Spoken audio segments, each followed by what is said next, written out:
बेटे आज हम अपना टॉपिक जर्नल एंट्रीज़ कंटिन्यू करते हैं, डिस्कस करते हैं कुछ इलस्ट्रेशंस और जर्नल एंट्रीज़ के। ठीक है। Started business with cash. अगर बिज़नेस स्टार्ट करते हैं कैश से तो बेटा क्या होगा, अगर अकाउंटिंग इक्वेशन के हिसाब से देखिए तो बिज़नेस के पास कैश आता था और कैपिटल बढ़ जाती थी, है ना बेटा। और वैसे देखें कि कैश एसिड है और कैपिटल लायबिलिटी है। एसिड बढ़ती है तो डेबिट करते हैं और लायबिलिटी बढ़ती है तो क्रेडिट करते हैं। तो कैश एसिड बढ़ रही है, cash account debit to capital account. जो क्रेडिट साइड में होता है बेटा उसके आगे जर्नल एंट्री में हम 2 लिखते हैं। ये मैंने फॉर्मेट में बताया था आपको कि date, particulars, LF, debit rupees, credit rupees. यहाँ पे डेबिट भी आएगा, फर्स्ट कॉलम में डेबिट रुपीज़ लिखेंगे बेटा, सेकंड कॉलम में क्रेडिट रुपीज़ लिखेंगे। ठीक है। अब LF का मतलब लेजर फोलियो की लेजर वाली बुक का पेज नंबर लिखते हैं यहाँ। ठीक है। सेकेंड एंट्री है goods purchase for cash. Goods खरीद रहे हो बेटा तो ये खर्चा है, आपका एक्सपेंस है ना। कौन सा एक्सपेंस है? परचेज नाम का एक्सपेंस है। और कैश आपके पास से जाएगा अगर परचेज कर रहे हो सामान। खुद सोचो, आप अगर सामान खरीदने जाते हो कोई भी सामान तो क्या होता है, सामान आपके पास आ जाता है ना, और कैश चला जाएगा। तो ये कौन सा खर्चा है? Purchases. Purchases account debit to cash. Cash जाएगा तो क्रेडिट होएगा। एसिड है आपकी, है ना। एसिड कम होती है तो क्रेडिट करते हैं और एक्सपेंस बढ़ते हैं तो डेबिट करते हैं। तो परचेज एक्सपेंस है तो purchases account debit to cash. 15,000 का सामान खरीदा बेटा आपने। Being goods purchase for cash, ये आप नरेशन लिखेंगे बेटा। ये हमेशा ऐसे ही ब्रैकेट में लिखी जाती है। ठीक है। 3 April goods purchase from Pankaj on credit. अब बेटा आपने सामान तो खरीदा है लेकिन उधार में खरीदा है। क्रेडिट मतलब उधार में।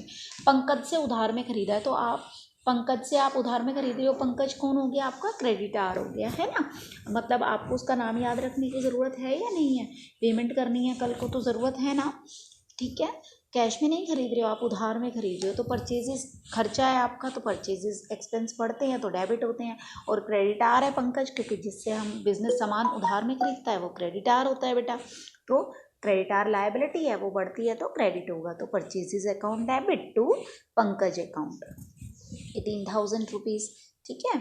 Goods sold to Naresh on credit. अब बिजनेस जिसको सामान उधार में बेचता है वो डेटार होता है बेटा।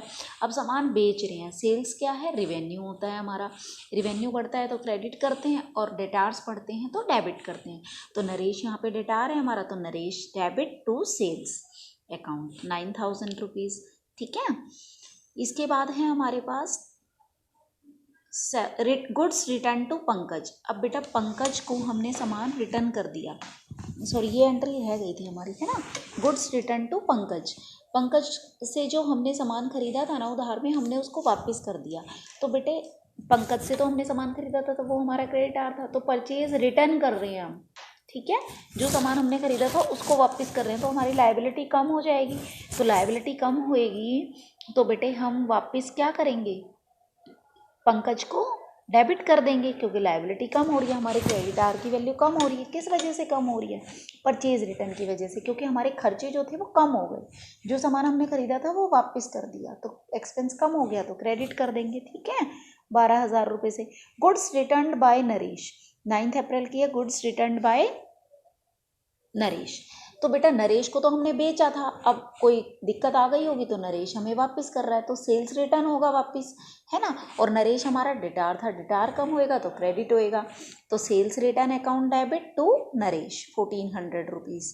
ठीक है। इसके बाद है हमारे पास entry commission received. Commission received से पहले cash paid to Ajay. Ajay को हमने 6,000 रुपये पे किए। अब बेटा अजय रिसीवर है, debit the receiver, credit the giver. ये रूल होता है ना पर्सनल अकाउंट का। तो अजय आपका क्या पेड कर रहे हैं, आप कैश पे करोगे तो कैश क्या होगा? कम होगा, एसिड है तो क्रेडिट करोगे। तो अजय डेबिट टू कैश 6,000 रुपये चले गए हमारे पास से। Commission received. अब कमीशन क्या है? इनकम है हमारी, और कमीशन रिसीव करेंगे तो कैश आएगा बेटा, है ना। 12 अप्रैल वाली एंट्री देखिए, कमीशन रिसीव तो कैश आएगा, कैश डेबिट हो गया बेटा, बढ़ेगा, एसिड है। और कमीशन आपकी इनकम है तो क्रेडिट हो जाएगी, बढ़ेगी तो। ठीक है। दोनों में डेबिट और क्रेडिट दोनों में 2700 डबल एंट्री का रूल फॉलो होगा कि डबल एंट्री मतलब जितना डेबिट में जाएगा उतना ही अमाउंट क्रेडिट में जाएगा। ठीक है। 15 अप्रैल को है फर्नीचर परचेज। अब बेटा जब भी कोई एसेट परचेज की जाती है ना, तो आपको उस एसेट का नाम लिखना होता है। जब सामान खरीदते हैं, गुड्स खरीदते हैं, तब तो आपको परचेजेज अकाउंट हेडिंग देनी होती है, लेकिन जब कोई एसेट खरीदोगे तो उस एसेट का नाम आएगा, ठीक है। अब एसेट खरीद रहे हो आप, अब यहाँ क्वेश्चन में लिखा नहीं हुआ कि कैश में खरीदा या उधार में।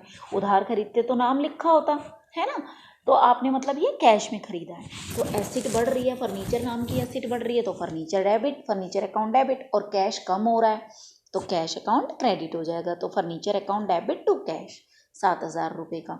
Rent paid to Amit, Amit को रेंट पे कर रहे हैं, ठीक है। तो बेटे हमारे पास रेंट क्या है, चाहे हम किसी को भी पे करें रेंट, आप अकाउंटिंग इक्वेशन में क्या करते थे, कैश में से कम कर देते थे और वहाँ कैपिटल में से। अब ये खर्चा कौन सा है, रेंट एक्सपेंस है, तो बढ़ रहा है तो डेबिट होगा, रेंट अकाउंट डेबिट। अगर पे करोगे तो क्या होगा, कैश जाएगा ना, तो टू कैश 5,000 रुपये, ठीक है। नेक्स्ट है हमारे पास कैश सेल, नहीं sorry, sold goods to Sumit for cash. Sumit को हमने सामान बेचा कैश में, तो हमें सुमित का नाम याद रखने की ज़रूरत नहीं है। सेल्स कर रहे हैं हम, तो क्या होगा, कैश आएगा, cash account debit to sales, है ना। 6,000 रुपये का being good sold in cash, ठीक है। फिर है हमारे पास एंट्री 24 अप्रैल की कैश सेल्स, फिर से कैश सेल्स कर रहे हैं, तो cash account debit to sales 7,000 रुपये आ जाएंगे बीइंग कैश सेल्स, है ना। 30 अप्रैल की है cash received from Naresh on account 5,000 रुपये। कैश रिसीव कर रहे हैं नरेश से, तो क्या होगा बेटा, कैश आएगा, किससे आया, नरेश से आया। नरेश हमारा रिटायर था, कम हो गया तो क्रेडिट हो जाएगा। Cash account debit to Naresh account 5,000 रुपये। सैलरी पेड, खर्चा है बेटा, एक्सपेंस है तो बढ़ेगा तो debit, salary account debit to cash account, ठीक है। आपको रूल्स फॉलो करते हुए ये करना है।